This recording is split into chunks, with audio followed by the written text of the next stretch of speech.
Hello everyone, আমি দিয়া। এটা আমার ফার্স্ট মিনি ব্লগ। তো আমরা অনেক দিন ধরে প্ল্যান করছিলাম এক জায়গায় যাব, বাট যাওয়াটা হচ্ছিলই না আমাদের। বাট ফাইনালি আজকে প্ল্যানটা সাকসেসফুল হলো। কিন্তু যা বৃষ্টি পড়ছিল, আমরা ভাবছিলাম যে কেউ যেতেই পারবো না, প্রচুর পরিমাণে বৃষ্টি হচ্ছিল। ফাইনালি আমরা পৌঁছে গেছি ব্যারাকপুরে দাদা বৌদিতে। তারপর আমরা ঢুকে গেলাম। তারপর অ্যাম্বিয়েন্সটা তো দারুণ লেগেছে আমার। ফার্স্ট টাইম আমি গেছি দাদা বৌদিতে, বাট আমার হেভি ভালো লেগেছে।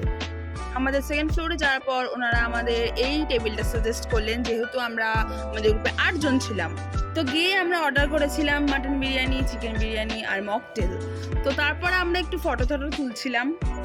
ফাইনালি আমাদের অর্ডার করা খাবারগুলো চলে এসেছে। বাইরে ঝমঝমি বৃষ্টি আর ভিতরে দাদা বৌদি স্পেশাল বিরিয়ানি। ওফ! খাওয়া দাওয়া শেষ করে 3টে মাটন বিরিয়ানির পার্সেল নিয়ে বাড়ির উদ্দেশ্যে রওনা দিলাম।